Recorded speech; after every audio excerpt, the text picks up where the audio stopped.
And as I was walking down the hallway, I just kept hearing these loud stomping footsteps just getting louder and louder and louder and louder and louder as somebody sprints past me. And I mean, like, touches my shoulder as they're sprinting past me. And it scared me so bad. I jump and I like hit the wall to the left. Hey everyone, welcome to another episode of the HHN Graveyard Show. In this episode, we are going to be talking about the HHN Singapore event. I can't talk about this alone, so I'm going to bring in Billy, of course, as you'd expect, but also my friend Lane that was able to join me for this event. Lane, Billy, how are you guys doing today? Spectacular. Spectacular, love that. Fantastic. Fantastic, love that. We've been dealing with a little bit of sickness between the three of us, two of us. I guess you could say But we've been down with the sickness. yeah. Someone would say that. Yeah, unfortunately. I wouldn't, but everyone's feeling better, so we're excited to be here and record. So, like I mentioned, we're going to be talking about HHN Singapore this time around. It's a really interesting event. I think it's of interest to if you even if you haven't been, even if you're not from Singapore, even if you're never going to go to Singapore, I think it's a really interesting event for Orlando locals and Hollywood locals because, like we talked about in the last episode, and you should watch if you haven't. There's a lot of bleed lately between the Asian and the Orlando and Hollywood events, and vice versa. You know, the director and Jack were at the Singapore events, so there's a lot of sharing. So going and looking at what Singapore has done may give you a little bit of a heads up of what may come in the future. And also, it's very different from Orlando's event. We're going to be really highlighting that this episode as well. So I think it's a really interesting event. I think it's of interest to you whether you're going to go or you're not going to go, and we're excited to talk about it. This time around, we are not going to have to pick our favorite houses before to keep it nice and tight and short. It's a short event. It's a small event. Only four haunted houses, two scare zones, and three shows, and then an extra experience or two. We'll talk about each of them in a reasonable amount of detail. As mentioned before, Lane and I went, and we unfortunately we made a wrong a wrong bet when we were picking our days. We ended up only having a Friday and a Saturday, only two nights, and the event was only open from 7 to midnight both of those nights. So unlike Orlando or Hollywood, where I was able to do 10, 20 event nights from 6 p.m., 7 p.m. until 2 a.m. We only did two nights at 5 hours apiece. We did 10 hours. So we didn't do quite as much as I would have liked, but still enough to really get a taste for this event. So we're going to start off with kind of a one sentence introduction to this event, a thesis statement, if you will, like we've done for Orlando and Hollywood. Lane, Billy, Lane, I certainly want one from you in a minute. I'll go Mhm. first, and Billy was not able to join us unfortunately this year. My fingers are crossed for This year. this year. There Yeah, we go. last year, this year. It's early January. Hopefully he can join this year, if not this year, next year for sure. 100%. Um, but I certainly would love a thesis from you, Yes. from all of your POVs as well. Yeah, of course. But yeah, cool. Okay, let me go first. Okay, so my little thesis, one statement thesis this year is that HHN Singapore this year is very small, but it does really unique things because of that size versus a larger event like Orlando or Hollywood. And those special things that can do make the event really stand out. Is kind of a quick little thesis about the event. Lane, do you want to go first? What do you think? What's one sentence or two sentences that really kind of sum up your thoughts about this event, especially in the context of comparing it to other events? Yeah. So my thesis would start very similar. It would be just a small event, but with very unique aspects to it within the houses and within the scare zones and with the characters, Yeah. to be specific. Yeah. Yes. Yes, and we will definitely talk about those specifics as we go along. Yeah. Okay. Billy, what do you think? How would you Um, describe Singapore from what you've seen? just from watching the POVs and not being there in person, what I noticed mainly was it seems like a conglomeration of all of the best parts Mm, of the American events and not mhm. just HHN events, any theme park Halloween event Right. for the most part. But with the success may vary, or your mileage may vary on the success of how well they interpreted the best parts. But even though it was a small event, there was a lot of things that I thought were really cool. I mean, Amanda, my wife, was sitting here beside me as I was watching these POVs, because she hasn't gone either. And there was a few times where she almost fell out of the chair from the jump scares just from watching POVs. And both of us were like, "Oh, that was so cool!" So I think it's definitely worth checking out. Yes, yes, definitely. So it's a super interesting event, and I'm glad that we get a chance to talk about it, and I hope to convince more Americans to go, fans that I think it's really valuable and really worth it. Mhm. So okay, cool. Thanks for a quick little introduction there, guys. So now we're going to jump into talking about the haunted houses. As mentioned, there were 4 haunted houses at the event this year. Unlike what normally happens for Singapore, where they're usually like really original heavy. They were really IP heavy this year. There were 3 intellectual property houses. The Unruly Immortals, which was based off of Chinese manga, which is interesting. I couldn't figure out how to get my hands on it, but we'll talk about that in a minute. Stranger Things, everybody's favorite Stranger Things, that served as kind of an aggregation of the 4 seasons ahead of season 5, which I still haven't watched yet. Death Whisper, which is a Thai horror movie. 3 movies, very good. And then finally, the only original was a sequel to one of last year's haunted houses. This one is Singapore's Most Haunted Build to Horror. We'll talk about the story of that in just a few minutes when we get to that section of the show. But yeah, I think we'll go through each of these, talk about some of our favorite moments from the houses. I did refresh my knowledge of the POVs. Yeah. Lane, your knowledge is hopefully better than mine. It probably is. I have a leaky bucket for a brain up here when it comes to haunted houses. I remember most of it, but I went through less this year than you, so Okay, that's yeah. probably fair. Uh-huh. Okay, cool. So let's start off with Unruly Immortal. So this is the one that's based off of this the Chinese manga. One Lane, I want you to think about the story as far as you know. I don't think either of us are super familiar with the IP. Mhm. But one thing I want to point out here is that unlike Orlando or Hollywood, Singapore does not have very many sound stages to put haunted houses in. This is the only soundstage location that Singapore has. The other ones are built in big tents that go up around the park. So this is the big soundstage location. So this tends to be the biggest house scenic wise, even though it not necessarily was this year. Okay, Lynn, can you tell us about what was the whole kind of idea around this intellectual property as far as you remember it? Yeah, so I had no real knowledge of Unruly Immortals going in. I saw it briefly mentioned on YouTube before, but uh, the story, as far as I know, is a kid in the hospital. He's staying in the hospital, and whenever he falls asleep, he wakes up with supernatural powers and within a supernatural world, more or less.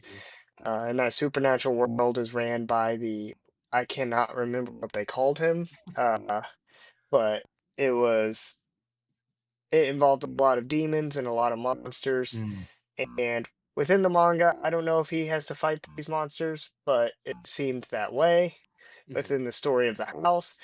And yeah, you just go through these scenes that I assume within the manga is what he has seen or been through before. Right. Uh, yeah. Yeah. I think that matches up my understanding of it as well. Billy, had you ever heard of this IP before Nope. we I talked about this? I honestly haven't heard of any of these IPs, but I'm also not a huge Yeah, manga who doesn't person. know what Okay, Stranger I Things shouldn't is? say. Yeah, I've never heard of Stranger Things before. You're right. Forgot about that one. I should say the Mhm. whatever the The Asian ones, yeah the the Asian Asian IPs. ones. Yeah. Mm. Yeah, that's one of the cool things about Singapore is that they really bring in a lot of the Asian IPs in a way that obviously they don't in America, which is cool. Mhm. Um, yeah. So I thought the IP was interesting. Talking about the house itself. Um, what was so I'll ask the 3 of you. What was your favorite scene from each of these, or scenes that really kind of stood out to you? Um, I'll go first, or Lane, you go first for this Okay. one.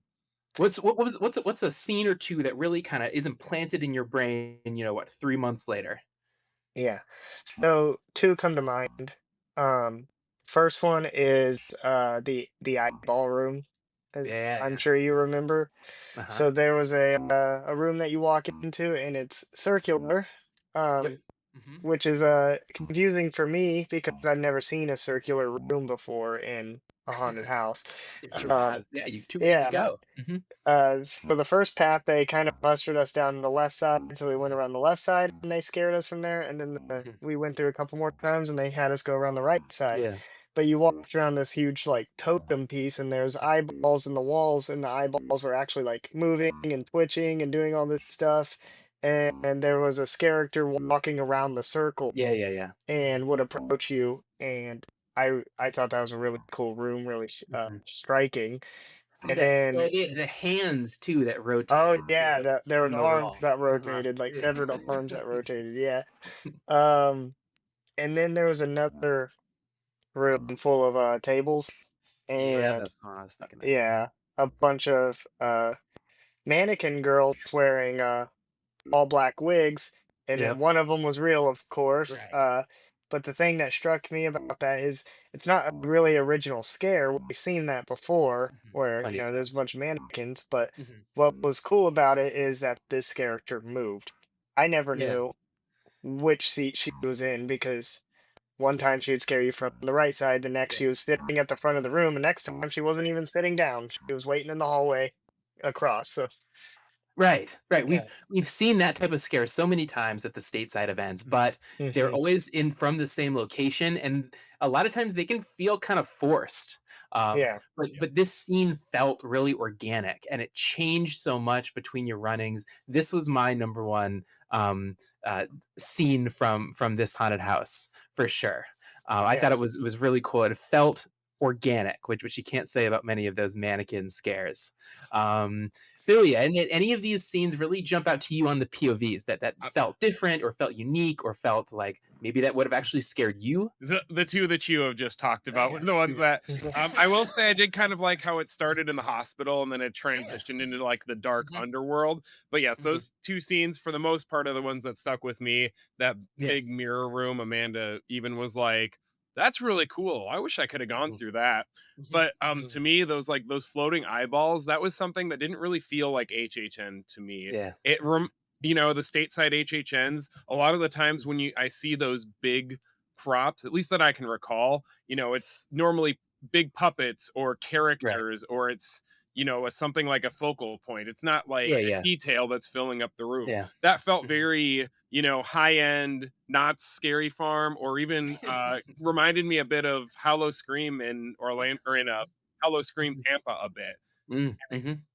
I like that it felt like an HHN haunt, kind of in the formula, the way that the scares were kind of set up, but Yeah. didn't look like an HHN haunt all the time, if that makes sense. Said it Yeah. the best of kind of blends the best elements that I've seen throughout the however many different haunt events I've been to. Not very many, but more fortunate enough to go to more than most. Yeah, for sure, and more than either of us. And I think that's a really good point that I wanted to make at some point this episode was it really does seem to me to it's not I mean HHN can be a little bit formulaic, every so often there'll be a character that's standing out in front of you, but it seems like rarely at stateside HHNs, at least recently, are there characters that really like wander around a room the way that you see that all the time at Scary Farm or at any of these more Yep. regional events. And this one does. It has some of the kind of the same boo box stuff that boo hole stuff that HHN loves to do in the states, but it also blends it with a little bit of kind of not scary farm stuff. So yeah, a really interesting, good way to start this And episode. We're gonna and hitting all the points. to piggyback off of that Uh, a little bit, I he's wearing a shirt that says that for yeah, audio yeah, listeners. exactly. And I have my Stranger Things season 4 shirt on. But I liked that a lot of the actors, and I specifically noticed it mostly in this haunt, had like props in their hands that would make sound. Like they had Yeah, the shaky instruments or cans and fans or something, tambourines. and they could use it not only for scares, but just to add that little extra of Yeah. ambience and sound Mhm, design. And I mhm. just loved that every character had something. They weren't just swiping at you or jumping out. They Right, had something that they could integrate into their character and their performance, right, and that was really cool for me to right. watch. Mhm. Right. Yeah, for sure. I think I want to save kind of our ratings for towards the end.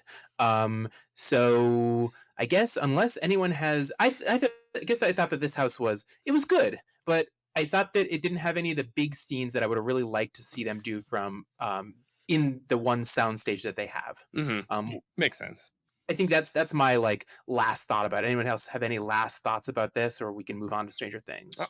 it looked solid. Solid, maybe not the most memorable Yeah. thing, but you know, maybe top middle of the pack for an Orlando haunt, maybe would be the best way to put Mhm. it for those who haven't seen the event. Yeah, I think Yeah. that's fair. Mhm. I'd say it was a solid house. I do wish the first portion, I feel like they used up a lot of that mirror Mm, room. mhm, But mhm. a good chunk of it was that, like, we're, excuse me, entering the underworld, we're Yeah, going to yeah. this mirror room. And uh I just kind of wish, like you said, Josh, that they kind of utilize the soundstage maybe a little more. But A little more height, yeah, or something. yeah, I still thought it was a pretty good house. Yeah, good. Yeah, yeah, good to very good, yep, mhm. Hmm. Okay, cool. Onwards. So the soundstage, the only soundstage, Unruly Immortals, is in the right before you get into the New York area. So Singapore enters into their Hollywood section. So Hollywood in Orlando, similar to that, and then you get to a T at the Lagoon. If you go left, you go into the new Minions area. If you go right, you go into their New York. So moving into their New York section is when you get to Stranger Things, which is most likely the big tentpole IP of the event. I don't think that Death Whisper and Unruly Immortals, from talking to locals, is as popular as Stranger Things, which is okay. Yeah, so like I mentioned, I think you all probably know Stranger Things. I don't think we really need to recap it too much. Um, if you don't, you're living under a rock for sure at this point. This was a conglomeration of all four of the seasons. So obviously, this came out before the fifth season came out, or this event happened before the fifth season came out. So your first scene is like the laboratory escape with with 11, and then Will Byers throwing up the monster thing, and then it moved all the way up into the Vecna story. Um, yeah, I think that is some of the big scenes from a lot of the Orlando houses. Billy, I'll start with you this time. Any of the scenes that really jumped out to you, um, especially like maybe comparison to Mhm. Orlando, because Yeah. you did all three of the Stranger Things houses in Orlando. I Yes. only did two. I would So say that if I were to place this in my Orlando rankings, I would say this is probably the second best Stranger Things haunt that I mm, experienced, mhm, second to only the mhm, first one.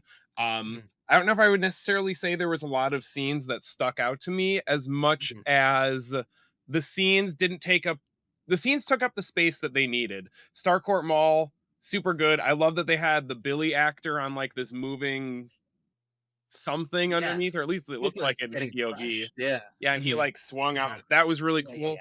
I love Mhm, that the scene from the end of what is it, season 2, where they're closing the gate to the upside down, which was a yeah. huge room in Orlando where like Mhm. nothing happened. It was just this There's just a bunch of small little mannequins. vignette. Yeah, it was those awful mannequins. Here it was just a small little vignette Yeah. with Mhm, an actor that popped out, and I thought mhm, that was really mhm, cool.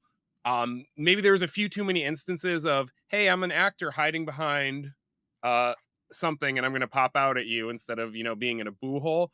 But at the same time, I also thought the scares were a little more, maybe intense is the word, felt a mhm. little bit more like Hollywood. There was a lot more popping out from unexpected places, a lot less cinematic telegraphed moments. Only a handful, at least that I was able to see in the POV. But said the scenes that mattered were there. They took up as much space as they needed, and they didn't feel like these big empty dead spaces. I liked how in Vecna's lair he was raised up a little bit instead of Mhm. ground level like he was in Orlando, even though he kind of still suffered from the black tennis shoe debacle that we saw in Orlando, at least from what I could tell. But Yeah. there wasn't as much filler as the other Stranger Things on stateside, and it was I more thought set pieces, at least from what yeah. I saw. I'll let you from your in-person's perspective, tell me if I'm wrong or not. I thought the Vecna costumes were better than Orlando. I thought Orlando's Vecna costumes were pretty bad. The little skinny boy wearing the latex Mm. suit were pretty bad in Orlando, and these weren't as good as I wanted them to be. But I thought they were better. They had a little more Yes, bulk. I'd agree with that. A Mhm. step above, but not Yeah, still not quite reaching the potential that is fully not quite reaching the potential that like the best possible Stranger Things right. product could be. Right. Mhm. Right. How did you feel about the story lane? I mean, you've seen all the seasons, maybe not the fifth. Yeah. Did you feel like they gave an appropriate amount of length to each season, or was some seasons over or underrepresented? How did you feel about that? Um, I feel like especially seasons 1 and season 2 in the house were very rushed. Season 1 Yes. especially. Season 1 was like, Mm-hmm. even if it was 3 rooms, I Yeah. just remember, The Will you Byers room. I saw remember Will that. Byers, yeah, Yeah. which well, I'll get to that later, but and then like the living room, and that was it. And that was season 1. And I was like, well, there's not really a summary here, right? This is just Sure. like a scene or two from season 1. And in Right. season 2, again, um, They had not a lot. the cabin room with all like the drawings on the wall, if I remember right. Yeah, Mhm. yeah, And then the that's gateway right. room. Yeah. Hmm. Yeah. And then season 2 again was pretty sure. I felt like it was a lot of the like what do we call them, survivor scares, or Yeah, yeah, yeah. Victim scares. the victim scares Yeah. with the guys in the hazmat suits like jumping out like, get out of here, what are you doing Mhm. here, like, let me spray you with some mist, and it's like, all right, like, um and yeah, I guess sometimes that's necessary, but then they really hammered in on season 3 and season 4, Yeah. obviously, because that was the latest seasons you need to Mhm. be caught up Mhm. on. So like Billy said, you had the scene with the mall, Yeah, yeah. which with Mhm. Billy being crushed, which I really liked that scene. Yeah, yeah. Mhm. They had the Demogorgon that Mhm. you walked through to get to that scene, which Mhm. it was smaller than, I said Demogorgon, sorry, Mind Flayer. Mind Flayer, Um, yeah. Mhm. yeah, the Mind Flayer is obviously smaller than the Mind Flayer in the show, but I thought it Right. was a pretty good model, a pretty good thing that you walk through. And then all the Vecnas, which we already spoke about, which I Mhm. am glad that they were raised as well. So It really yeah, added to kind of the scale of them, I think. Yeah, I think yeah, Lane, you didn't do the Orlando one, I don't believe, this season. Yeah, no, 4. Yeah, well, you didn't miss a ton. They were always at ground level, and they were always like about my height. They were shorter than you, Billy, most of the time. Yeah, and they weren't even And that hidden that well. You could no, see them they were behind just kind all of of the standing props. there. Like, yeah, they're just standing there, like, well, one probably sitting there, Yeah. like, I can't wait to pop out. Oh, he's there. Oh, and he's looking Yeah. up at you. yeah. Right. Uh-huh. Yeah. Yeah, I guess, yeah, Lane, that's a good point that you made about the victim scare. I think there were a little bit too many of that for my taste. I would have liked a little bit more Demogorgons. I'm sure that those costumes were much more expensive than, slap a cheap hazmat, surplus hazmat suit on someone and have them Yeah, scare. Yeah, I think that's probably my number one wish that I could have had. Now, that's my number two wish, probably. My number one wish is I wish that they would have put this in the soundstage and given a lot of these scenes some height, like especially the yeah, Starcourt Mall scene. It was bigger in Orlando. It was all right. I don't remember it being super great in Orlando, to be honest with you. Yeah. Um, but this was pretty compact. Like yeah, it was pretty compact. So I wish that we could have seen it in a soundstage and have a lot more height. And some of these scenes needed more height. Now, that could have backfired, and like Billy said, we could have just gotten what we got in Orlando, which was kind of big scenes that just kind of had mannequins around and no real kind of like dynamicness to them. But hmm but I would have liked to see what Singapore could have done with that. Josh, I know you really only wanted it to be in a soundstage, so they could have flown over that Mind Flayer puppet from Hollywood and brought that to life there. I know you miss it. Lane, you should have seen this scene. Maybe I'll send you a link after this. It was the 2019 house Oh, of there was 11 standing in front of the mind flayer, doing her power at it, and Yeah. neither of them moved, and they just kind of just like stood there, and you walked past, and you're like, surely something's about to happen, right? Nope. No, Can't always be a W. were they mannequins or were they people? No, they were just mannequins. They were just standing there, and Oh, the mind okay. flayer looked cheap too. Yeah, I was gonna say the Okay. worst part was that they did not. They looked cheap. So you can't always. Sometimes you can gamble and it doesn't pay off, and I think that was a gamble where it was maybe in the lighting and the darkness and with everything choreographed to look good, and it just didn't. But honestly, I kind of like it better as a meme living in infamy, as a Right. moderately good scene that nobody would remember at that point in time, anyways. Yeah, I think so. Mm. Cool. I think unless anyone has any burning more thoughts about Stranger Things, we can move on. I do want to say one Yeah, thing. go for it. Just that one scene with Will in the bathroom. Oh, What made that so good was I remember walking by that specifically because I walked in front quite a few times. Me and Josh would kind of flip who's in the front, and I walked by it, and I remember I slowed down a little bit, um, because this is the great thing about Singapore too. They pulse people in, so you're in small groups as you walk through. You're not, right. you know, Yep. back to back to back with people. You're Pulse. not, Not conga line. yeah. You're not conga line, so you can kind of slow down and take in some of the scenes a little bit. So I did. Then look over at that Will, and I go, "Man, that's a good mannequin," because it had hit the sludge, like the Yeah, coming out of his worm mouth. thing coming out of his mouth. And I was thinking to myself, "Man, that's a good mannequin." And as I said that, the dude just turns his head and like muffle screams something at me, and I jumped, like I legitimately jumped against the wall. And as we left that room, I turned towards Josh and I go, I did not realize that was a real guy. So that was that was a really good costume, and the guy did a really good job staying still so that he could get that scare out. Looked like a mannequin for sure. Yeah, with the sludge like pouring out of his mouth. Like, yeah, Yeah.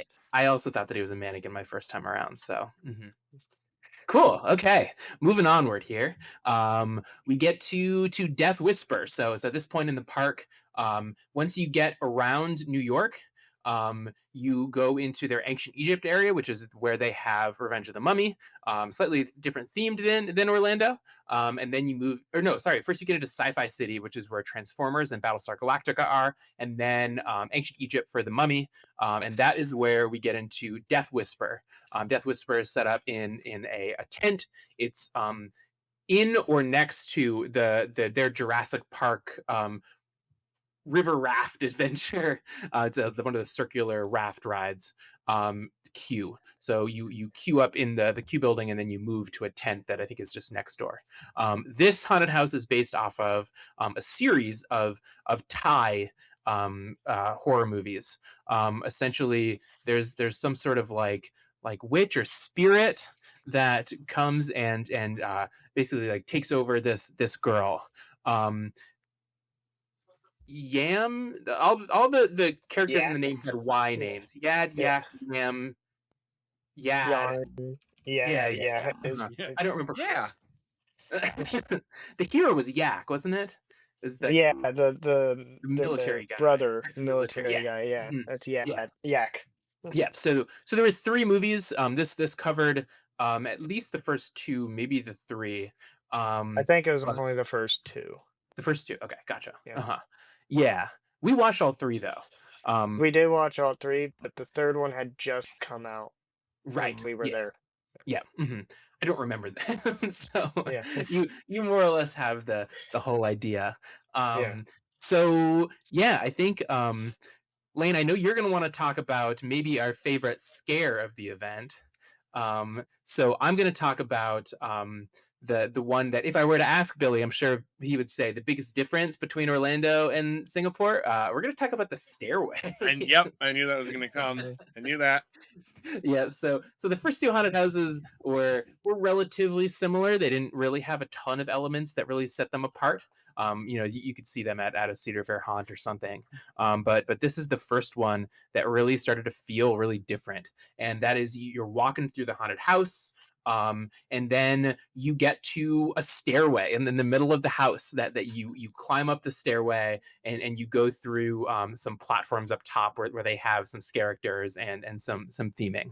Um, we went through this house 2 or 3 times, didn't we, Lane? And we Mm. we did do both the upstairs and the downstairs path. They alternated them. I don't know why or how or when they alternated. Yeah, it was confusing because Mhm, we asked if we could go on the bottom one time because we had only been on the mhm. bottom side once, and then they said that that was for the wheelchair accessible people, and we were like, oh, but we were sitting through there one time before, He said it's so familiar. yeah, Uh-huh. oh well. Yeah, I don't exactly know, but they were the same, weren't they? More or less.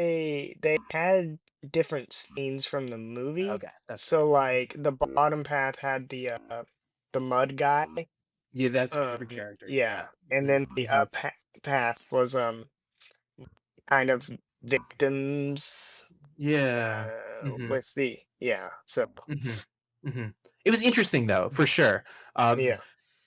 Billy, what'd you think about that scene? Probably something weird and interesting, and I thought that's it was never gonna fly cool. in I Orlando. more Mhm. so like I just liked how it like how surrounded it felt. And I know the Yeah. bottom half, that's obviously because you've got a nice Right. roof overhead, but I liked Right. how Mhm. foresty it was. You It know, was. Mhm, my favorite thing is outdoor scenes, but Mhm, inside. And I mhm. think this was one of mm, the coolest ones that I saw. And edit this out if I'm incorrect, but I think this was one of the only real big outdoor scenes of all of the four haunts, or at least Yeah, yeah. And yeah. foresty. Yeah. yes, yeah, the next one has a facade, but this is the big outdoor scene, yeah, uh-huh. Mhm. I think that's fair. I like the beginning of this one most, I think, though. All the white sheets. Oh, yeah, yeah, yeah, uh-huh. That was a cool Yeah, that reminded me of Knott's Hollow Scream with the mhm, curtains hanging everywhere. okay. That looked Mhm, really mhm. cool. Mm. That Yes. looked like a room where I would be like, okay, I'm actually a little nervous. Mm. This was the scariest Hmm, house, I thought. hmm, okay. I think Mhm. so. Um, Lane, I know you wanna talk about our favorite scare from the event. Yeah. Mhm, Yeah. So picture this. You had just watched the second movie, you've seen these scenes. mhm, So now we're walking through the forest scene, and when we got to the forest scene is when I really started realizing, wow, this event is different than mhm, the one mhm, in Orlando, right? mhm. Stairs were a dead giveaway, obviously, but then what came next was even a bigger giveaway.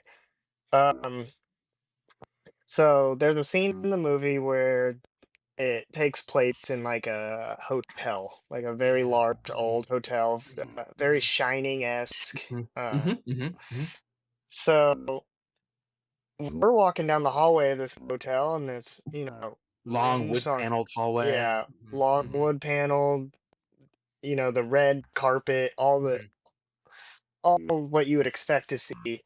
And so, of course, in my brain, I'm looking left, I'm looking right at the different doors, thinking one of these is going to be a boo hole that they jump out of, right. and I'm ready for it. Mhm. And I kept walking, and as I was walking down the hallway, I just kept hearing these loud stomping footsteps just getting louder and louder and louder and louder and louder. And I'm like, what is that?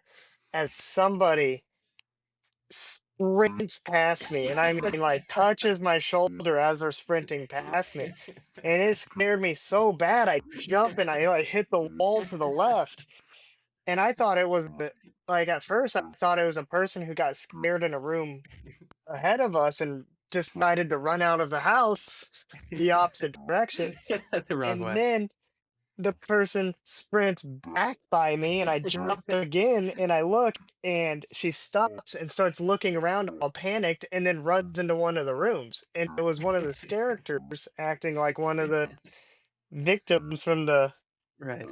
movie, and Mhm. That's it caught me so off guard because, like, that doesn't happen in Orlando. You never have the characters run past you or even get close to Right. really, yeah, Yeah. like, yeah, they'll Mhm. reach their hand out and try to get close Right. to your face, but this was the one that they, like, literally brushed past me as they sprinted past me, and it scared me so bad. Josh can tell you, I jumped and slammed my shoulder against the wall on the left side. But it It was was maybe really the best good. scare from the event. It was so Yeah, much fun. Yeah. it was a good scare. Yeah. Yeah, I think that was my favorite scare from the entire event. I Mhm, thought that the house as a whole was pretty dark, um, pretty confined. It felt mhm, kind of claustrophobic. Um, I loved the subject matter. I enjoyed the movie. I thought this was a really really fun house. mhm. Yeah, Any thoughts about it, Billy? Anything jump out at you other than the Well, stairs? I'll be honest. From the POVs I watched, this was probably my last ranked one. Okay, There was interesting. some things, the things I mentioned, I thought were really cool, and there were some really good moments, but I don't think that the footage fully Mm, captured mhm, what you guys experienced because it seemed to me like there was a lot of like, oh, this is a great scene, and it seems like it's building up to something really, really cool, but then it just kind of didn't really go anywhere in the things that mhm, I saw. Or I mhm, wanted it mm, to be scarier than it seemed like it mm, seemed like it mhm. should have been scarier than it was. But Okay. after hearing what you guys have said, I'm sure there was just parts that were missed. And mhm. you can't really capture the full thing in video format, unfortunately. Right, Yeah, right. Yeah. But hey, and that's a good convincing factor to try and make it out there. yeah. If it looked pretty good in the video and it was really, Yeah. really good in person. Mhm, mhm. Mhm. Yeah, it's worth it's also goes to show that you need to check the houses multiple times, I Yep. feel like. Because if you don't, you don't get you don't get the because was that was our first time That was through our with the first Grand time through Pass, it. right? Yeah. But after that we didn't get it again, Mhm, right? And mhm, so like mhm. um but we got other scares that were Yeah. Yeah, yeah, yeah. pretty good. Mhm. So especially with how Singapore is, they were changing where they were scaring from. Mhm. If they got Right. close to you, there was a time where one of them literally stood and obstructed our path, and we couldn't even get past for a second until they walked past. So, like, yeah, it was a you definitely got to go through these houses multiple times, but Right. yeah, Right. Can't Mhm. do that with conga lines. no, Some of the weights on some of these horror nights houses in the states. No, yeah, I think that's a good way to wrap it up. I think that this one was a lot of fun. I do wish that if Singapore had allowed filming in Yeah. houses, I would have filmed it a bunch of times. So Singapore, if you want someone to come out and film houses better than the ones that are out there, I'll do it for you for free. Um, no offense to especially Dajiki. We met him out there. Super good guy. He does really good work. Man, his photography is legendary. Um, Agreed. but yeah. I would love to come out and film the event. So Singapore, if you're wondering, I'm free. Cool. Okay. We can move onward. We're running a little behind, so we'll pick up the pace just a touch. The only original, so if we're going to keep walking around the park, we go into the Jurassic Park area, which we were kind of in right on the border for Death Whisper, and then we're going to go to the tiny little water world alley before we get to the far away area, then Minions, then the park entrance. So up at the right in front of the Waterworld stage, there is the final house, which is Singapore's most haunted Build to Horror. So this is kind of a sequel to one last year, which was called Singapore's Most Haunted. Um, uh, I don't know what it was called last year. I'll edit in the logo here or the facade here. But basically, the story from last year was that there's this red house in Singapore that there's a story. It was this like famous haunted house where there, Singaporean civilians massacred by the Japanese in World War II. Were there murder suicide, something. It's haunted. Singapore teens would go there, and it's a famous haunted house in Singapore. So this time around, if there are any Singaporeans watching, I'm probably going to butcher this, so bear with me. Singapore is tiny; it's the size of like one of our like big cities.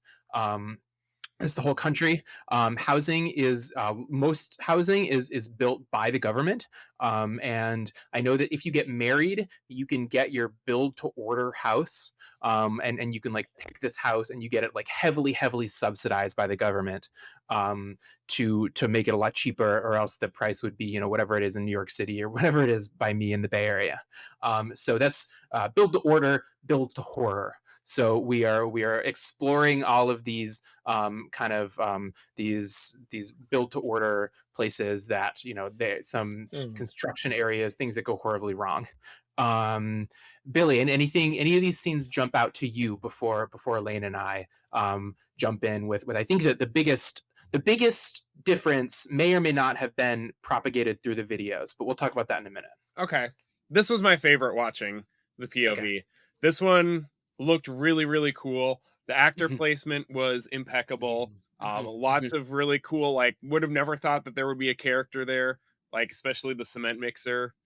I think it was Mhm. cement mixer. That guy got me and Amanda when we were watching the Trash POVs. bag. Oh Yeah, yes, the and the trash trash bag. bag. That was the other one I was Trash going to mention. bags. I Yeah. she was looking away, and I paused and I said, "Nate, look at this," because that was cool. Um, but no, I love this one. This would be the one that I think would convince me to Mm. save up the money to pull the Mhm. to make it. Mhm. Mhm. I loved the scaffolding walkway Yep. or Mhm. room. Like, I love it Mhm. when you can do those scene or when there's those scenes that don't really have a lot of scenery, but it can still convey so much. I love a Right. nice big detailed El Artista as much as the next guy does. But you know, when you're walking through just a skinny little hallway with some scaffolding and some curtains and some lights, and it's terrifying. I think that's Right. just more of a masterful accomplishment. Mhm. But yeah, so many different environments that I noticed. Great scares, and maybe this doesn't. How do I phrase this? To me, it almost seems like Singapore is scarier and takes the scare more seriously than the stateside events do. Even when the actors are tongue in cheek with themselves, it's not tongue in cheek like Art the Clown, if that makes sense. You know, Mhm. HHN Yeah. likes to throw gore around and do this fun stuff, but very rarely is there a haunt that's like so terrifying, and like just the horror of it sticks with you. And that's kind of the vibe that I got from a lot of these haunts. Mhm. Yeah, I think that if you're looking for like purely like beautiful scenery, nothing in Singapore could touch the El Artista facade. Hmm. You know, that thing was so beautiful, or some of the amazing effects that were in like Five Nights at Freddy's, like the animatronics from that first scene. But I agree with you. I think that these actors here are much more in your face. They're given a lot more freedom to Hmm. scare. I think that this does address a lot of the complaints that people have with the stateside events. Mhm. Lane, tell me about the cool thing about this one that made us want to go through multiple times. Yeah. Billy, you're going to So recognize this from a Scary Farm house this year. yeah. So these houses they gave you at least the first person in the line a flashlight. That Mhm. was a black light flashlight. Right. So as you're going through the house, you're looking for clues that are written on the walls, the Yeah. floors, Or whatever. messages. Okay, yeah, Yeah, I did notice the that. messages that Yeah. also tell a story, right? Yeah. What was really great about it is, again, I think I walked through first, Mhm. the first Yeah. time, and Right. so I was given the flashlight first. And as we went through, I just remember when you're looking for these messages, you're not super paying attention to everything around you. You're just kind of shining a light, oh, what's up there? What's up over here? And then that's when a character jumps off Exactly. the other side of you, and you're just like, oh, and you jump real quick. Exactly. And then Uh-huh. after you get scared, you keep on looking for messages, and it just repeats the cycle over again. Another cool thing about this house is, um, you kind of had to duck down at a point. So you Hmm. had to duck down and kind of Mhm. shimmy your way through. And then right after that, you walk through like a sewer, like grate or tunnel or something like that. And the floor went like, Yep. Wobble. best way I can describe it is Mhm. wobbly or squishy. And so Mhm. as you're walking, it kind of feels like you're trudging through the sludge that would be in that sewer or that waistline, and so I thought that was really cool as Right. well. Sounds like it would be like that Dead Waters floor that they did back in my old day of 2017, but sounds like that effect from Orlando or something similar where it's not like a rocking, but it's more of a texture. It was bungeed. Hmm. Okay. Yeah. It had give to it. Yeah, you Yeah. would step and Yeah. your feet would sink 6 inches. Yep. That Yeah. Mhm. sounds that's Yeah. cool. I'm glad to see that So that got yeah. used somewhere else or Yeah. something similar. Right. Right. Yeah. Yeah. I think that yeah, not to spoil my rankings, but this is my favorite house too. Like Yeah. that that trash bag scare was so good. They did something similar to it last year in Singapore. Mhm. And it got me so bad last year. But I was on my I was expecting it this year. It was so cool. It felt longer than the rest of the houses too. I don't Yeah. know if that Hmm. came through the POVs or Yep. Lane, you remember it that way. But it felt Yeah. longer. It was way more varied because you were going into all these different units of this build to order apartment. It felt more varied. It was scary maybe in a way that to a higher degree of other ones. And then the flashlight aspect. Yeah, the first time Lane was doing the flashlight, I didn't pay too much attention to it because I wanted to experience the house. But Mhm. yeah, the second or third time that we did it, I made sure to take my turn, and it was so much fun looking around for all the different clues that added like some rewalkability, rewritability that maybe some of these other houses don't have quite as much. I adored Hmm. this house. Mhm. You know, I know show don't tell is normally the go-to for a lot of things, but like just that I like I agree. I like being able to remember those lines of text from watching the Yeah. POV and whatnot. And just that I don't remember exactly what it was, but I remember watching in the POV as you're exiting the soundstage or exiting the tent, I should say, there Mhm. is that text on the ground that's like your soul belongs to him forever or something like that. Right. And it's like Yeah. that's your final Mhm. impression of the haunt. It might be simple, but I think that's cool. It reminds me maybe a bit of Grimoire at Knott's, where you've got the Mm. text of the book being written at the very end, and Yeah. that's just how it ends the story. Is like that's the thing you're going to remember. So I thought that Yeah. was cool. Yeah. Yeah. And then yeah, they did have the demon sensei character Yes. throughout the house too. Lane and I took a picture with him. I'm sure I'll post it up here for Mhm. the video watchers. But yeah, very cool character. The makeup here was surprisingly good. I thought the costuming was Mhm. surprisingly good here in Singapore. Hmm. But yeah, love this house. Any final thoughts about this one Uh, from you guys? Real quick for the audios, do you want to explain what the trash bag scare was? Sure. Yeah. Yeah. Good point. Well, I'm not going to be able to show it because I don't have a POV. True. And I know that Dajiki is rightfully pretty protective of his video. Hmm. Um, it was basically you walk into this room, you see is like a dumpster on like your left, I think it's your left side. And it's just the dumpster is just piled to the ceiling with just trash bags, just all different color trash bags. And it's a dumpster with some trash bags. What's to be scared of? And you walk past it, and next to the dumpster, which is also piled full of trash bags, was it was an actor that had just a bunch of like trash bags attached to their body that would lean and jump out at you. And it was so good. Like if I walked Mhm. through there 100 times and the actor didn't move, I think maybe I would have only known that they were there in 20 of those 100 runs. Hmm. Like it was really, really, really good. Yeah. So it seems like it's kind of a variation on the plushy stuffed animal scare that you see in countless Cedar Fair type haunts or Yeah, clown and haunts, that's carnival right. clown haunts, except for instead of That's being this brightly colored stuffed animal, it's inconspicuous trash bags, which I think right. is even more effective. Sure, for sure. Mhm. Mhm. Yeah, cool. Okay. Um, Let us move on straight into the scare zones. So, two scare zones in Singapore. Only two this year. There were four houses, three scare zones last year. Four houses, two scare zones this year. Hope to see those numbers go up in the future.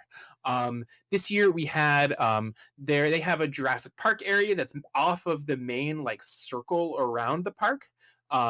But they put their one of their scare zones through this area.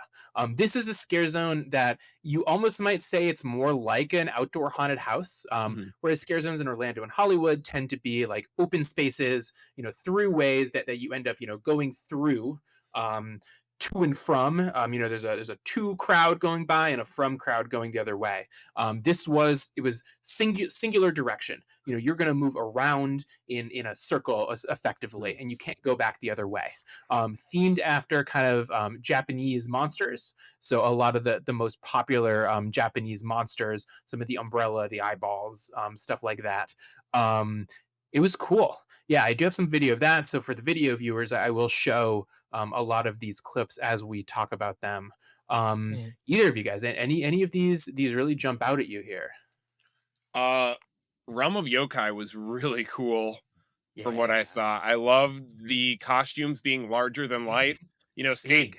Stateside, they may come across as something cartoony or something unrealistic, but in Singapore, it feels like it fits I don't want to say fits the lore necessarily, but it fits the story, it fits the mythology that they've built, and they feel less like costumed characters and more like creatures that actually exist in these realms. I think this year I'm gonna finally try and get you to Busch Gardens, Tampa for Hallow Scream, even if it's just one night, and we get back to Orlando at 1 a.m. and do the last hour of HHN, so you can still say that you went. But this very much reminded me of the best parts of Hallow Scream Tampa, the outdoor scare zones where you're walking through the heavily wooded areas, and the scenery and the scares play into that. I thought it was great. If I was there in person, you probably would catch me there more than you would catch me in two of the haunts. Fair. How about you, Lance? Any thoughts? Yeah. So I walked through this scare zone a lot. I forced him to. We were getting lots of video. Yeah, we were getting lots of video, which is fine. I really liked the scare zone, is where I'm going with this. I was familiar with the yokai, a lot of the lore behind the yokai before, through video games. But so I did recognize a lot of these yokai or demons that are in these Japanese folklore. So I really did like the costumes. I thought that the set design, or if you can even call it set design, but the props, the design was Larger really props. was yeah, were really, really cool, really pretty. It really felt like you were like actually walking through a Japanese village, or Japanese, area. I do have one complaint about it, and it's that it was just dark. It was so dark in that area. Yeah. Um, and they had these really pretty red lights that were shining through like the umbrellas and stuff, which was a really cool scenery. But there was specifically one or two different um yokai that would, come out at you, and I couldn't even tell what they were. They just looked like a black shadow blob that I couldn't really tell what it was. So I was like, maybe a few more red lights, to add just a little more light, especially in that one corner right before we walked under the umbrellas. Um, but I did really like the costume design, and especially at the end, they had that like yokai demon prince that was eating at the Yeah, the table. big table. Yeah, and It was it the big was a puppet. puppet. Yeah, you find out it's a puppet at the end because it just rolls at you real quick, and I thought that was really fun, Big, really 10 cool. feet tall, 8 feet Yeah, tall. it was I it was that was cool. that was real cool. I was watching that part a lot because I was like, you don't see this in the streets here. Yeah. Right. Yeah, I thought that I think I agree with all of this stuff. I thought that the character work was so cool.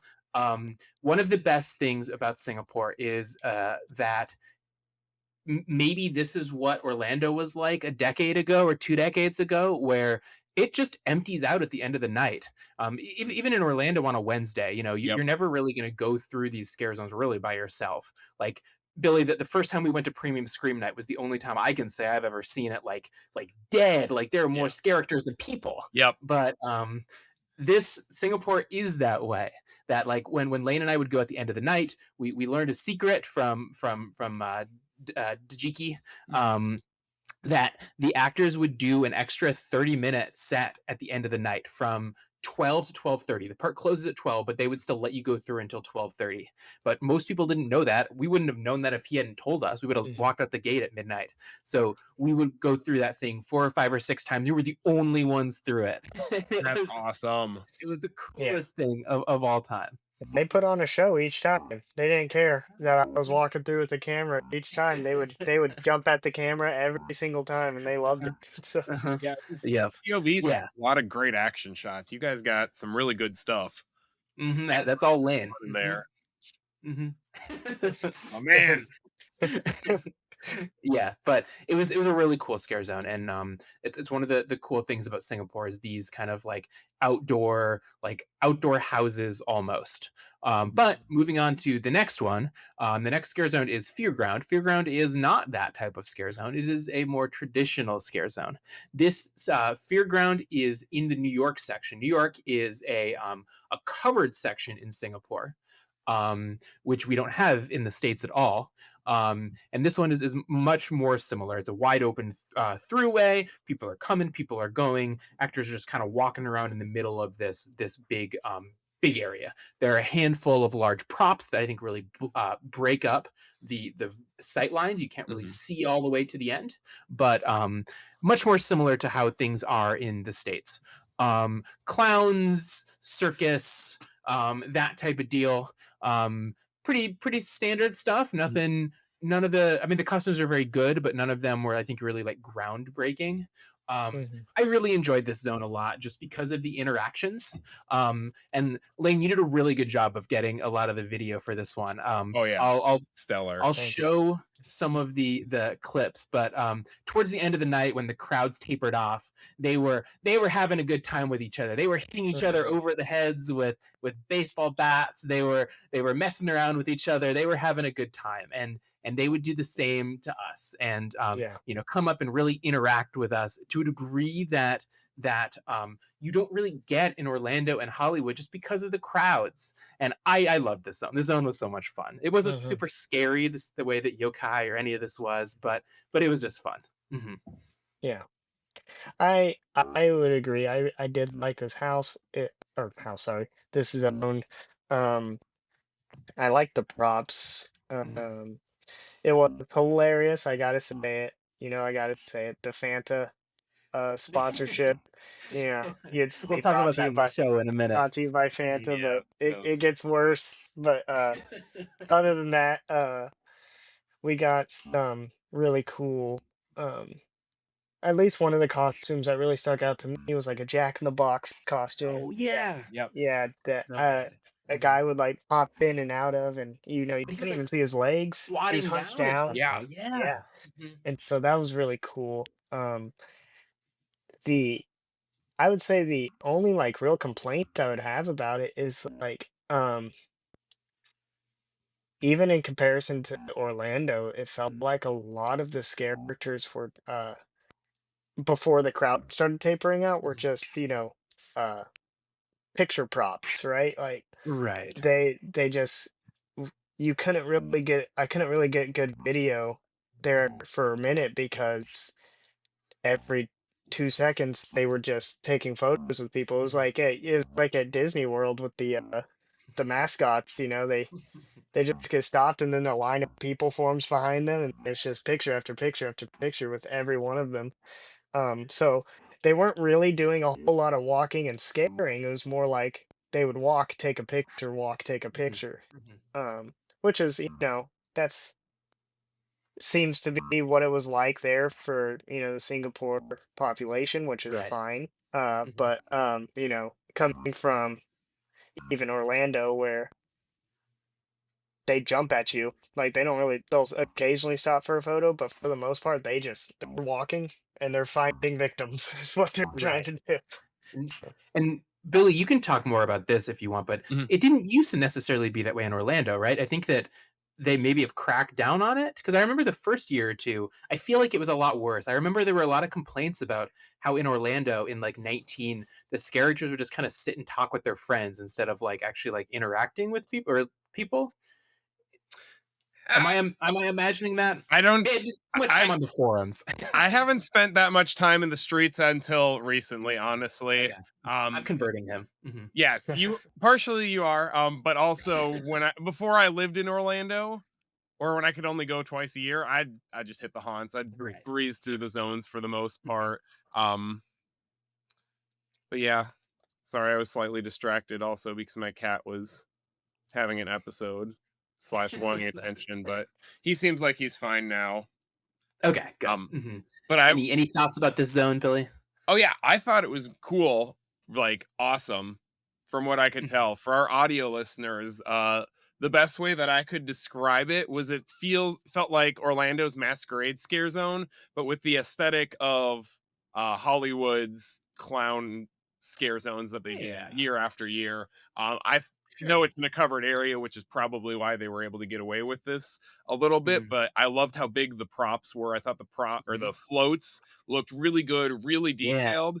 And I would even say the costuming might be my favorite that I've seen at the event in this area, because they very much look and fit the part of the Western caricature, Western idea of what a fairground carnival troupe might look like. The costuming very much also felt like it had that Asian influence and the type of transformations and injuries and stuff that you hear about in a lot of this folklore and mythology and the legends that you see or that are experienced in the haunts as well. You know, it felt both Western, but also not at the exact same time, which I think is something that's really tricky to pull off. And I want to give props to the event for that, because that's really cool. For sure. I think that I agree with that. I think that there was a little bit. It wasn't just them regurgitating the same like Western circus that we've seen a billion times. It was a little bit different and a little unique, and I like that they took it that direction. Yeah, and the one that's specifically outside of our Jack in the Box that we mentioned is that's like the one jester character or something like that has the mask split in half with the like bloody face sticking out in the middle. Like still very much looks like something that you could find at Hollywood's event, but the costume itself looks very good. Very, very unlike what you would find at Hollywood. Right. And very detailed, very good. Yeah. Awesome. I love these costumes. I watched the video like 4 times because I was just looking at the details, because I was like, this is awesome.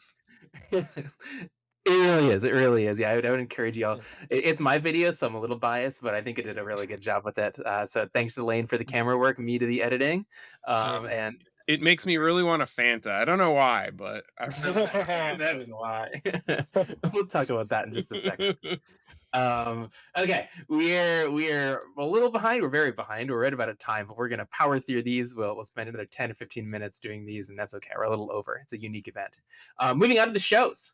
I have made my dislike of the Nightmare Fuel series pretty apparent in Orlando. And then the Purge at this point is good in Hollywood, but it's getting a little old. So let's talk about some really, really good shows.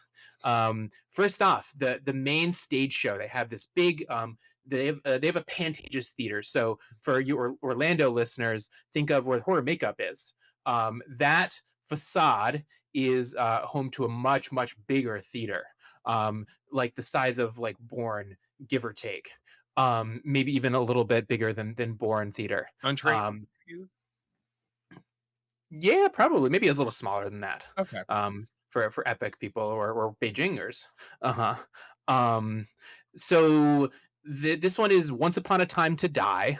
Basically, the story goes is that there is this rabbit, Mr. or Mrs. Rabbit, who wants immortality. And apparently the way to get immortality is that you have to kill like a pure of heart, something. I don't remember the rest of them. And it corresponds to these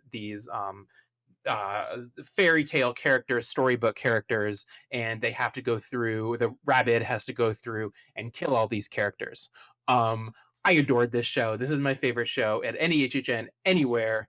It had story, it had humor, it had some dancing, not too much. I'm not a big dancing guy, to be honest, but not too much. It had some good music. It had everything. It was so much fun. I loved it. I could talk about it all day. And any thoughts, Lane? And then Lane, you Yeah. can tell about your funny moment at the beginning. Yeah. Mhm. The costume design was Mm. really good. Costume design was really good. The flower lady, The the giant, mirrors. the mirrors, the giant caterpillar that walked out. Uh-huh. Oh, Mhm. I mean, it was just a really cool show.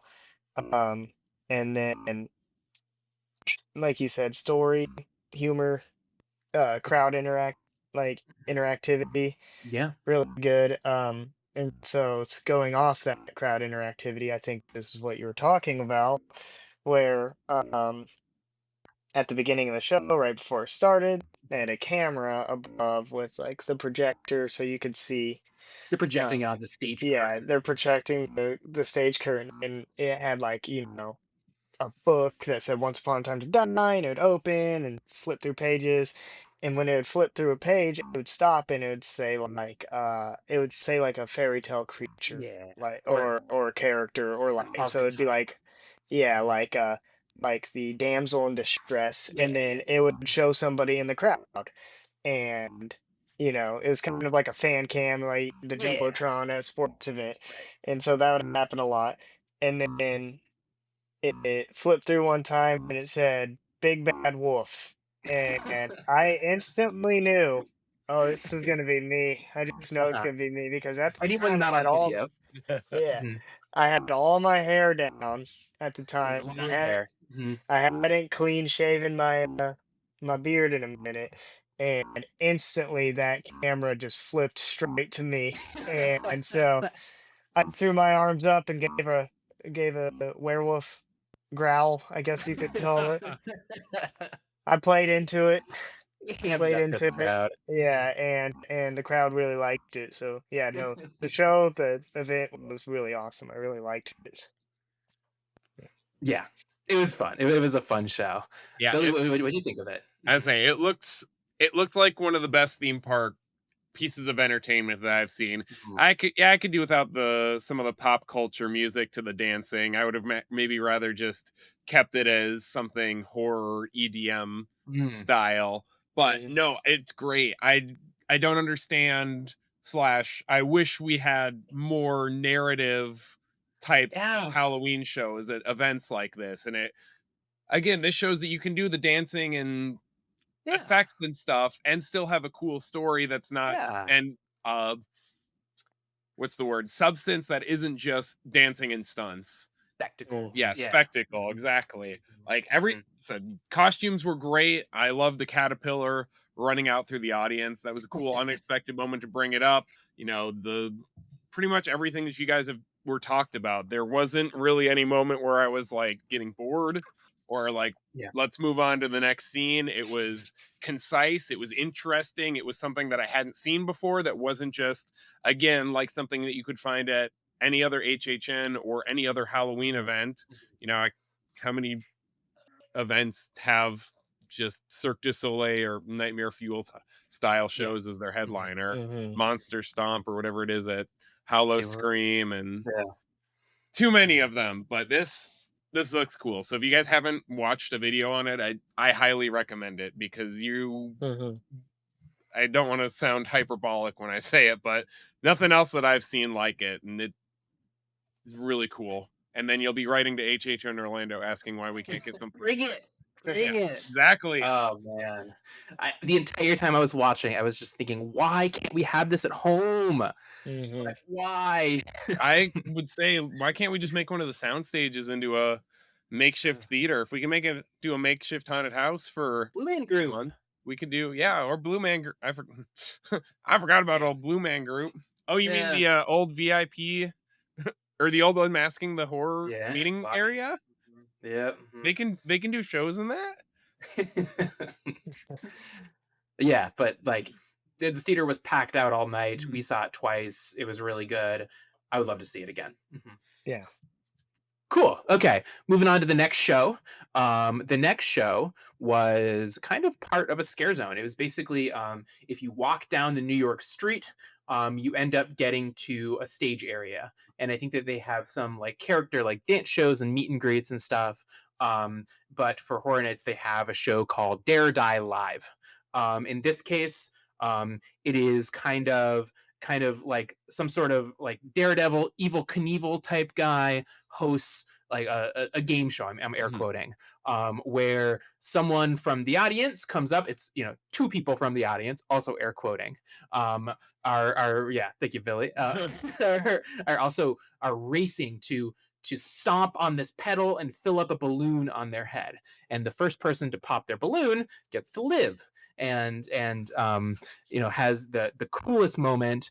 I'll let Lane or Billy talk about the product placement because that was the funniest moment.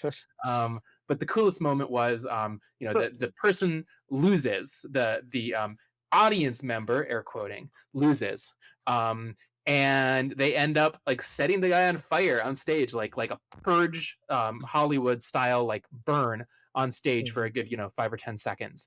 And like I was not expecting it. It was awesome. It was a really cool way. It replaced last year. They had kind of electronic music scare zone, which I really enjoyed, but it was kind of more of like a traditional like dance show last year. And I was expecting this year, but I loved it this year. I thought it was so much fun.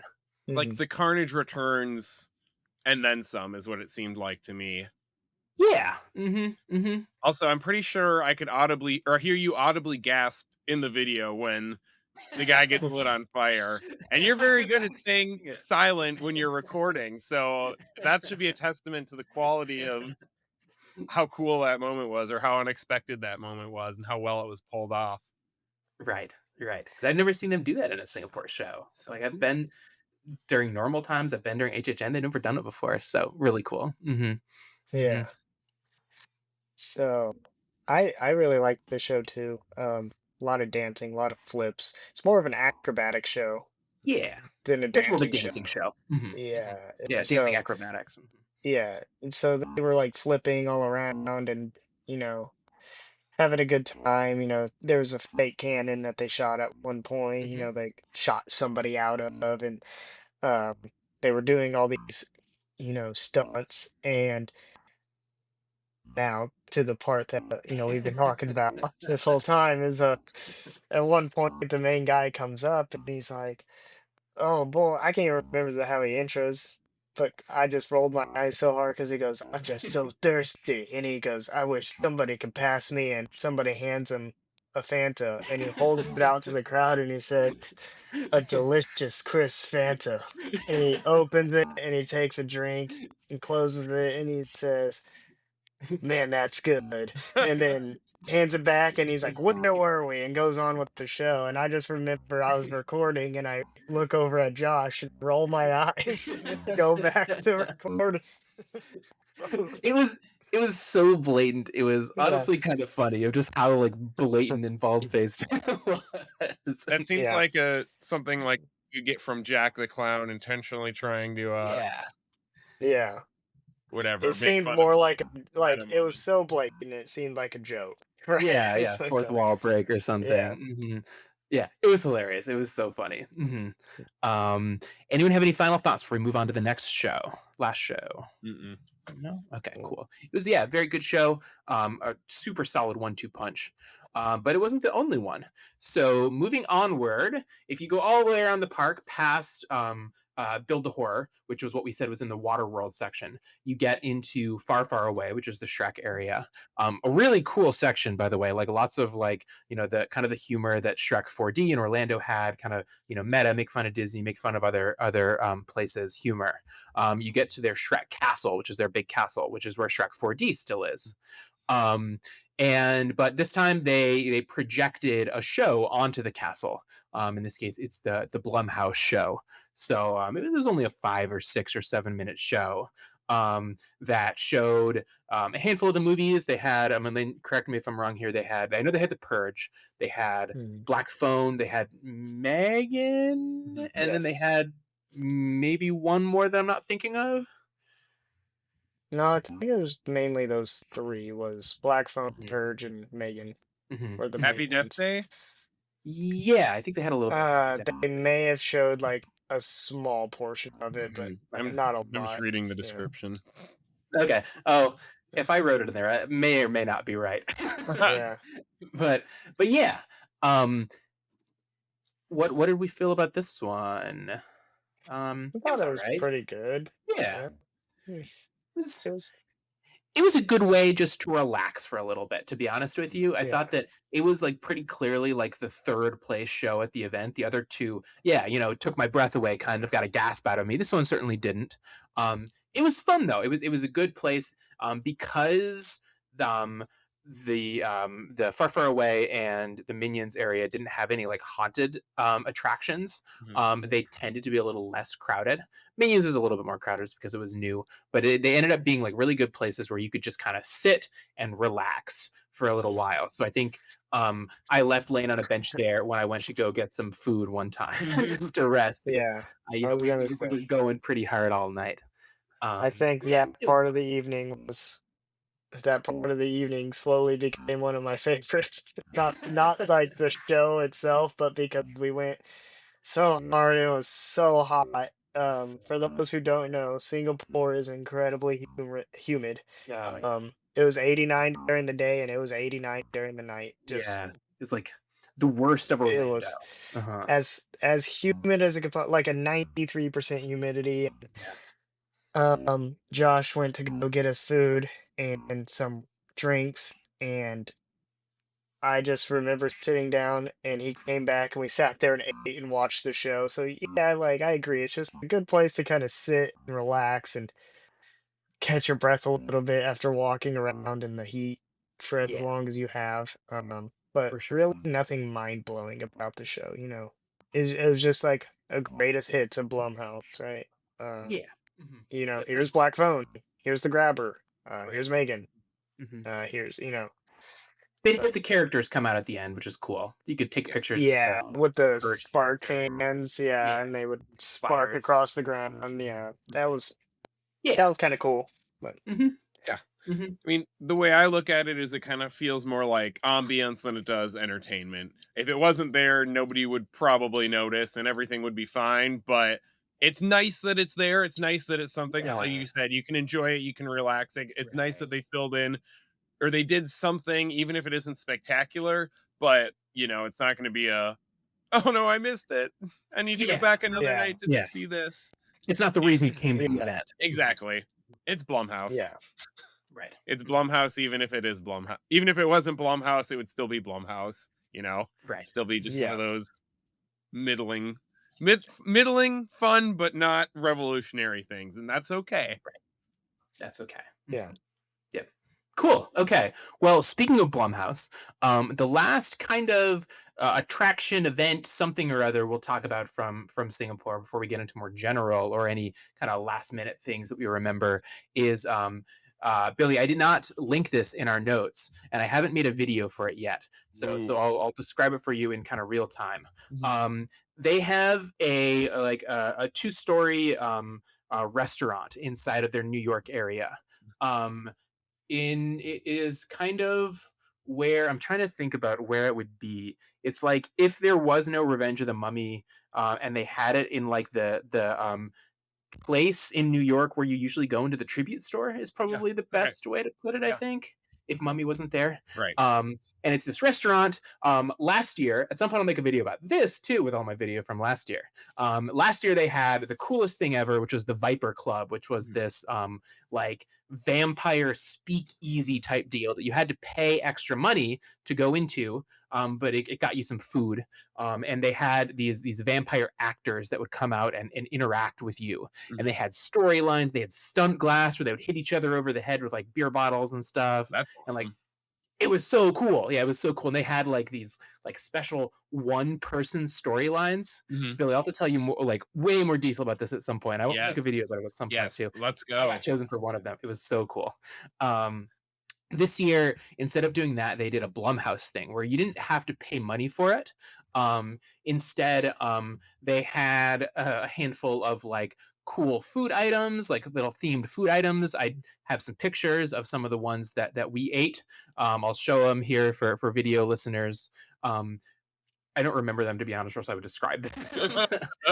Lane will remember them. And then they had rotating characters that would come through for each of the movies. So the grabber would come out and he would come and interact with your table. And then the purge characters would come out and they got into a fight in front of you, and they would fight each other in front of you. And then a bunch of Megans would come out and they would do their little Megan dances. And they had a handful of props set up so you could take some pictures throughout it. It was good. What'd you think about it, Lane? I really liked it. And the food was good too. Mhm. Yeah. Although some of it was a little spicy for me, I had to hand it off to Josh. Couldn't handle it. But Boy, after all. yeah. But I did really like the shows they put on when the grabber came out, and I was like, oh, that's cool. And then he started like kidnapping one of the other actors, and I thought Yeah. that was really cool. Yep. And then one specific moment was whenever I was walking out, we were all leaving, and the Megans were out, and one of the Megans was just following me. And I still have a video where I'm walking towards the exit, and she's just right behind me, just following me the whole way there. Scary. Mhm. Mhm. And then finally I turn around as we're leaving the place and I wave, and she does her little cockhead like hand up and waves thing, and it was fun. They were really interactive with the people. They would come up to Right. your table. At one point, one of the funniest moments was Josh had a cup of water. And one of Yeah. the bird guys comes up and It's my grabs the cup of water and walks off. And and then I think he realized that it was still full, and he came back and he handed it back to him. That's the But, true uh, terror. Yeah. Uh-huh. Where's my water at? No that was a hydration really for funny you. moment. Oh man. Yeah. Yeah. So I have some of the pictures here. I'll show them on screen. Mhm. But one of the ones was these like chicken wings, and they had like little fake little like maggots or grubs on them. Maggots on 'em. Uh-huh. Yeah. Then they had I don't remember what exactly these were. They're like little black like balls of some sort, and it has like a bloody handprint in red, like a marinara sauce over it. And the coolest one, I do remember this one. I'm sure you'll remember this one, Lane. The red velvet cupcake. They had a little red velvet cupcake with a little bit of whipped cream on top of it, and then it had a little fake knife attachment to the top, which was very cute. It was the Happy Death Day little cupcake. Those are the three that I have pictures of. So Then there was the Megan hummus. that's right. That's right. Did it have Yeah, it was cheese like on it, or it was like a pink hummus, Mhm. and then the pita crackers had a like etched in Megan 2.0 or whatever That's right. on them. Yeah, I guess I don't Yeah. have a picture of that. We met up with a lovely British woman there, and I think she got it. So I don't think I wanted to Mhm. shove my hand over her food and take a picture of I her think food. I think I have the Um, picture Oh, of it. okay. Mhm. I'm Googling Yeah. it as we're talking Okay. to see what Okay. I Yeah. can Yeah. see. I guess I can find it on the Great. internet too. Yeah, because Mhm. I'm the one who got it, and I think it's somewhere on my phone actually. Okay. Okay. If you can just send me some of those pictures, I'll remind you after we finish. Mhm. Okay. Cool. Yeah. Yeah. Do you have any comments about this, Billy? I guess I'm sorry. I should have put a bunch of video clips in our notes, and I didn't. No, I like being able to experience things like for the first time, like everyone else. Yeah. That's Yes. cool. I like being Live reactions. like, yeah, that sounds awesome. And I almost like that it was something so radically different from what was in that location last year. We've Right. become very complacent here, I feel like stateside, where Yeah. we know what we're going to get for the most part when it comes to experiences and locations year after year. So knowing that whether and I guess this goes for the event as a whole, considering the uh different number of scare zones as well. Um but it's nice that the event isn't the same thing each year. And especially something Right. like Blumhouse or an IP where it's so hard to kind of be able to put your own spin on it because of the rights issues and all of that. and the way it sounds so individualized and different than what I would expect from something that was so focused on an IP. That's awesome. I'll go there for that. I'll get some good bites and watch some good entertainment. Was it better than the not Blumhouse Bar Horror Unleashed? What was it called? The Premiere? Oh, Premiere House, yeah. Premiere Yes. House or whatever. Yes, Is it much better better. than Yeah. Yes, much better than Premiere House. Cool. Yeah. It was a fun little addition. It would be packed. Oh, So packed in Orlando or Hollywood. So packed. influence And, everywhere. oh yeah, everybody wants their picture with the grabber, right? But thankfully it wasn't too bad here. I don't remember ever like I think Lane I ran right in. away. Yeah, and then I ran in one time. I left you on the bench waiting for the Blumhouse show to save our seats and to relax while I ran around like an idiot. I ran in there to get some pictures and didn't have any trouble getting in either. Nice. So, yeah, okay, cool. I think we have walked all the way around the park. We've seen everything. Briefly, Lane and I did 2 nights there, like I mentioned earlier. We did RIP tours for both of those nights. It was the way to go. RIP functions more like the Hollywood RIP, where you basically it's an unlimited express, but there is never any line for express. You just kind of walk on in through the house. It was worth it. It was really good. I really enjoyed our experience with RIP. Now, anything that I missed, Lane, that you want to talk about? I think I covered just about everything. And then if not, any kind of final thoughts about the event as a whole before we wrap it all up? Yeah. Nothing that you missed that I can think of, other than, the RIP tour guides having like makeup on their face, which is fun. Yeah, it's fun. They're They famous for they that. they go in and they go all in on it. Hard. But no, the event was a great time. It was a lot different than what you would expect from, what you see in Orlando. Right. It feels a lot less commercialized and a lot more focused on the horror aspect of Halloween Horror Nights, which I really appreciate. And I just hope it gets bigger through Yeah. the years. Yeah. Pre-COVID, they were at 5 houses. Even last year, they had 3 scare zones. So I'd love to see those numbers get up. And it's funny in an event with the most blatant product placement I think I've ever seen in any HHN ever. It does. It feels it's a lot more individualized and it's done in a way that doesn't feel as corpo as Orlando sometimes can. I agree with that. Yeah. Okay. Real quick. Let's talk about give our rankings. First, haunted houses. Billy, based on the POVs that you did, give me your haunted house rankings from 4 to 1. Let's see. I think So we have Unruly Based Immortals, off Stranger the Things, Death POVs Whisper, Singapore's Most Haunted. I'd say depending on or based off the POVs and hearing a little bit more from you, I think it's almost going to be in the order we went in. I think I would only switch the first 2. I think Stranger Things would probably be last place, but still kind of like Fallout this year and both coasts. Not awful, but not something I'm going to remember for the rest of my life. Unruly Immortals was cool, less or more forgettable than the other 2, I think, but it had some really cool sets, and like I said, the kinetic actors and the eyeball room and the mirror room had some cool moments, even if it didn't tie together as well as Death Whisperer, which I think it would be the scary one. And sounds like a scary one from what you said. And then Singapore's Most Haunted, it had everything.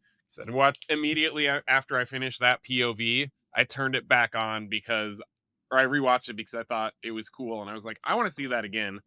Like that would rival some of the that would rival some of the Western haunts for sure. Agreed. Some of the best haunts I've seen, even maybe.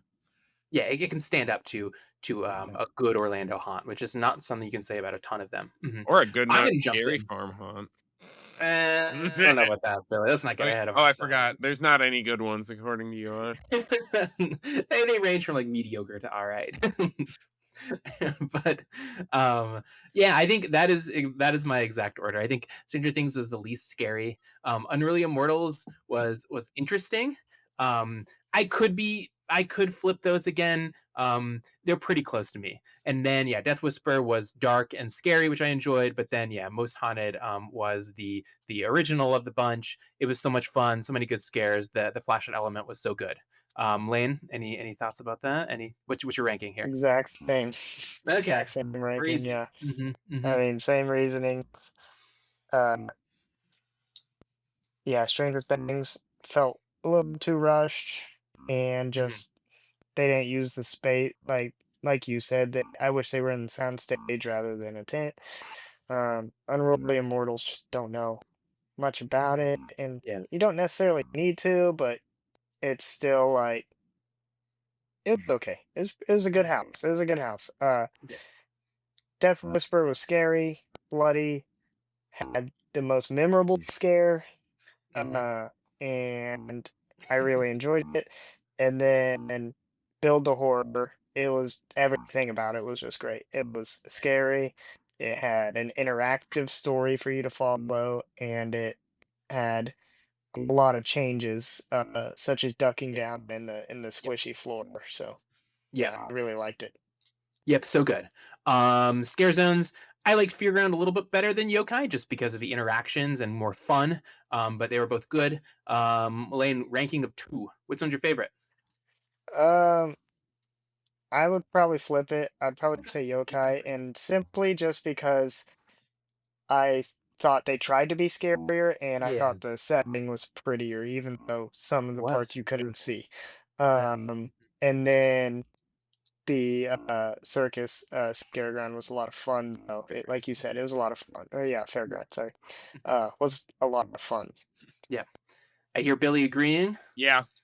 But then again, Masquerade was your favorite zone in Orlando this year, so that It tracks. was really good. Yeah, I liked the lighting better in Yokai, which maybe sounds really nerdy to say, but I like how it felt so isolated and ambient, and It I did. just loved it. It It felt like did. it felt like its own realm. Yeah. Going Mhm. through alone, it really felt like I could believe that I was alone in this, lost in this forest. It was really cool. Mhm. Cool. Okay, that's going to wrap it up. We are about an hour and a half, so we're a little bit over, about 30 minutes over where we wanted to be. But that's okay. Singapore is Orlando is the best event. I can objectively say that. But Singapore is my favorite. It's so unique and so different and so much fun that I think it's worth Mhm. spending that time. Let's talk about any plugs. Billy, have you done anything interesting video wise that you want to plug here? Well, You have. I did just release my HHN Orlando review for the year. So if Mhm. you want to know It's a good one. more of my thoughts on that I didn't cover in the Graveyard podcast, check that out. I did something different. I didn't do your normal 10-to-1 worst to best rankings. I kind of looked at the event as a whole and tried to come up with some parallels between the streets and the haunts and kind of how the event as a whole worked and not just necessarily the individual components. Mhm. And right after this, it's back to grind on volume 2 of the countdown. I know everyone wants to get that done. We got 45 more haunts to go. Nothing from 2024 is going to be, nothing from 2025 is going to be in that yet. After the entire countdown is done, I'll be getting the director's cut out for you guys, where we'll add in everything that I learned from unmasking this year, a Mhm. little or some of the new tricks they tried, and of course where this year's haunts rank overall. And I will say, while I was working on these last 45, I needed to take a little breather, so I roughly plugged in where I think these 10 haunts from last year will fit in the ranking of 135. I think some of these are going to surprise you guys. I think this is going to be a controversial take when it comes out a little bit later, Out but at number 1 of all time. Five Nights at Freddy's, obviously. Scariest haunt ever. Mhm. Cool. I'm very much looking forward to seeing that countdown. It'll be super good. The review is very good. Yeah, that the countdown is the best series, best HHN series on YouTube. So yeah, let's get that baby out the door. Lane, I don't think you're a nerd about this, but you're not as big of a nerd. Nothing you want to Mm. plug, right? And no plugs, no. All right, cool. All right. So for me, I put out a video about Masquerade, the best zone at Orlando this year. I'm having one come out for Toxic 20 is going to work on that today and tomorrow. Should get that out soon. And then we are going to record about Las Vegas soon. We still have Beijing and we still have Osaka coming up. So just a couple more reviews coming, and then we can get into some of the other topics that we want to talk about. I want to talk about how to plan a trip to International Horror Nights if you're interested in, but we'll get to that later on.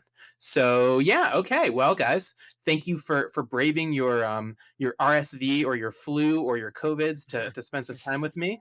I appreciate it. And we will talk to you all later. All right, bye. See you.